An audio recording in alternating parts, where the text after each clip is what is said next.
Good morning, ladies and gentlemen. Welcome back to this second episode of Scaling with Moloy Chakravorty. And today we are going to talk about something that most entrepreneurs experience but rarely talk openly. We spoke about how growth starts feeling after a point, not because growth is bad, but because success is a problem, but because growth creates complexity. And if complexity grows faster than capability, then entrepreneurs start carrying an invisible weight every single day. So today I'm going to talk about one of the biggest reasons that weight exists. A problem that sits with thousands of businesses, a problem that most entrepreneurs didn't notice until it starts affecting their growth, their family life, their energy, and sometimes even their health. And that is called as founder dependency. So let's start with a question. Imagine tomorrow morning you decide to switch off your phone. No calls, no WhatsApp, no emails, no instructions, no approvals, no firefighting, nothing for just 1 week. Let's be honest. What would happen to your business? Would things continue smoothly? Would customers still be served? Will decisions still be made? Would the team continue moving forward? Or would chaos just set in? Because the answer to that question tells you a lot about the actual maturity of your business. And on Saturday, I was doing an event I was doing a speaking slot for an organization called as Ishray. A lot of you would know about Ishray, the refrigeration and the chilling organization, the association. And I ran a quiz with them. And a group of entrepreneurs after that session told me, are we even running a business? Because what you told us is exactly what is not happening in our business. And if a group of entrepreneurs who are part of an association like Ishray, and 90% of them feel that they don't have a business, then it's extremely concerning. But before everyone starts feeling uncomfortable, let me say something very important. What you're going through, if you're going through this, so what you're going through is completely natural. In early days, founder dependence is not a mistake, it is survival. The founder is the salesperson, the founder is the customer service. Excuse me. The founder is the HR, the founder is the finance, the founder is is operations, the founder is the strategy. And often the founder is the office boy as well. But in that early stage, this is exactly how it should be. And I call this the my way or the highway of doing a business. Because it's only you who know which direction you want to go. You have young people in the organization, so it is the my way or the highway. But the problem starts when the business becomes bigger. Because having worked at 10 customers does not mean you can work at 100 customers. What worked with 5 employees cannot work with 50 employees. What worked with one location does not work with multiple locations. And yet many businesses continue operating the same way. The only difference is the founder is now carrying much more weight. A few years ago, I was with an entrepreneur who owned a reasonably large business, good turnover, good reputation, large team. From the outside, everything looked impressive. But during one of the meetings, I asked him, when was the last time you took a proper holiday? And he laughed. He says, I take holidays, Maloy, but I never leave the business behind. Even when I'm away, people keep calling, customers call, managers call, vendors call, problems come to me, decisions come to me, everybody waits for me. And then he said something very, very powerful. I know I own the business, but sometimes I feel the business owns me. And that sentence describes the founder dependency perfectly.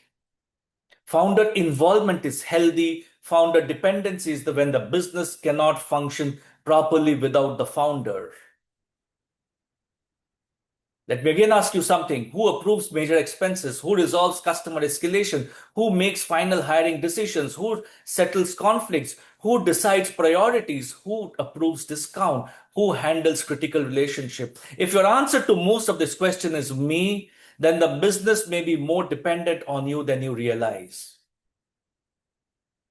I know what some founders are thinking, but they are thinking probably that, well, if I don't get involved, things don't happen properly. And sometimes that is true. But let me offer a different perspective today. The fact that everything needs your involvement may not be evidence of your strength. It may be an evidence of a system weakness. The flip side is many entrepreneurs secretly feel proud of being indispensable. They say, my team cannot function without me. My customers only want to talk to me. Nobody understands the business like I do. And initially, this feels good. It feels important. It feels validating. But over time, it becomes dangerous. When founders remain involved in every important decision, something unexpected happens. The team stops thinking, and the team has started to stop thinking. Yesterday, somebody told me that you go to any of the television channels, everyone is propagating Google Gemini and ChatGPT, and then so on and so forth. The kind of ads that we see about these AI platforms. And this young man asked me, Sir, are we losing our ability to think completely? If artificial intelligence is going to tell me what to speak, what to write, how to think, then where is my personality? And on top of that, the team believes the organization has found a dependency problem. So the team stops thinking further, not intentionally, but gradually, because human beings adapt. If every decision eventually goes back to the founder, people stop exercising judgment. If every gets solved by the founder, people stop solving problems. If every customer issue needs to get escalated upward, ownership weakens. And slowly a culture develops, a culture of waiting. And this waiting culture is the biggest signs of founder dependency. People wait for approval, wait for direction, wait for decisions, wait for confirmation, wait for the founder. But from the founder's perspective, this is exhausting. On Saturday, somebody told me, I was with a client of mine, and he says there was an ad campaign that was running and it was giving good results. But on Friday night, nobody even thought about boosting that ad till he put in a message at 1:30 a.m. of Saturday morning that let's boost this ad further, let's add more money into it so that we get better results. And he says, this is exhausting for me. My eyes are getting strained. My family life is going for a toss. My health is going for a toss. Why some smart entrepreneurs accidentally create dependency? Founder dependency is actually rarely created by bad entrepreneurs. Bad entrepreneurs are good at letting go. It is usually created by very capable entrepreneurs because capable entrepreneurs solve problems quickly. They make decisions faster. They know how the customers think. They understand the business deeply. So naturally, people keep turning to them. And because helping faster is coach than is be- because helping is faster and doing it is faster than training the team, the founder keeps stepping in again and again till eventually the business becomes dependent. Most entrepreneurs think the cost is stress, but the cost is much bigger. Growth slows down, decision making slows down, teams become cautious, innovation reduces, future leaders don't emerge. And eventually, the founder becomes the bottleneck, not intentionally, but structurally. Let me ask you a very difficult question today, ladies and gentlemen. How many decisions in your business today can be made without you? Not the small ones, but the meaningful ones, the customer decision ones, the operational decisions, the people decisions, the financial decisions. Because scalability is directly linked to the decision making capacity. And a business that can only make decisions through one person will eventually hit the ceiling. One of the biggest myths of entrepreneurship is the founder believes if I work harder, the business will grow. That works initially, but after a point, growth does not come from the founder effort. It comes from organization capability. And that capability grows when people can think, decide, and act. Having said that, let's talk about the most difficult part. Because this is not an organization issue, it's an emotional issue. It's an emotion that the entrepreneur needs to let go of. Because the business is too personal to them. They built it, they sacrificed for it, they protected it, they carried it through difficult times. So trusting others may feel uncomfortable, sometimes even risky. But here is the reality. If the business cannot operate without the founder, then the founder has created a job, not an organization. And that I say with due respect to everybody in this room.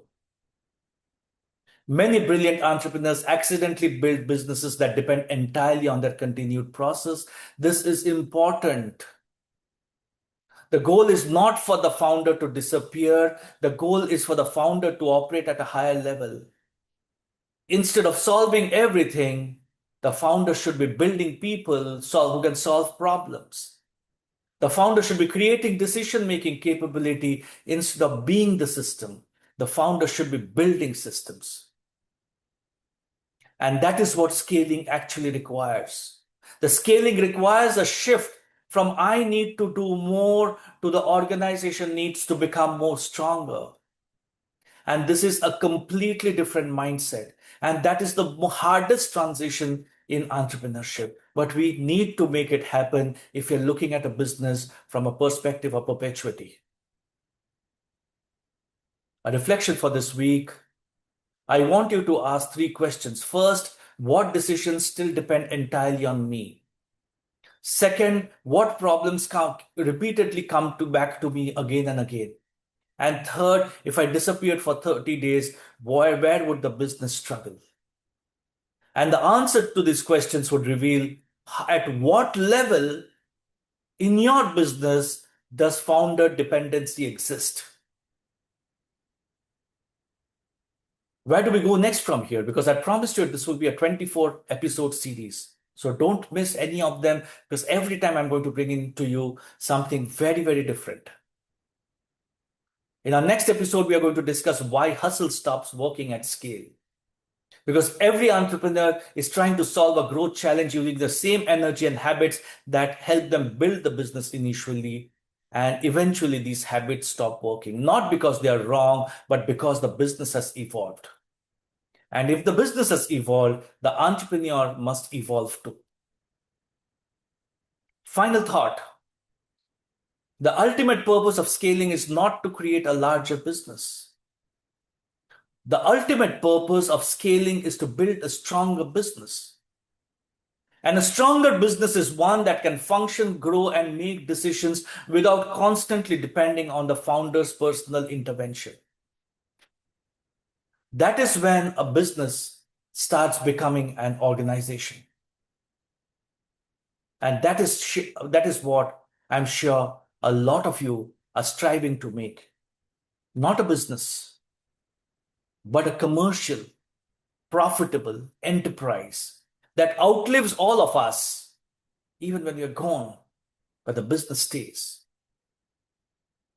I look forward to continuing with this journey in our next episode of scaling, where we will speak on why hustle stops working at scale.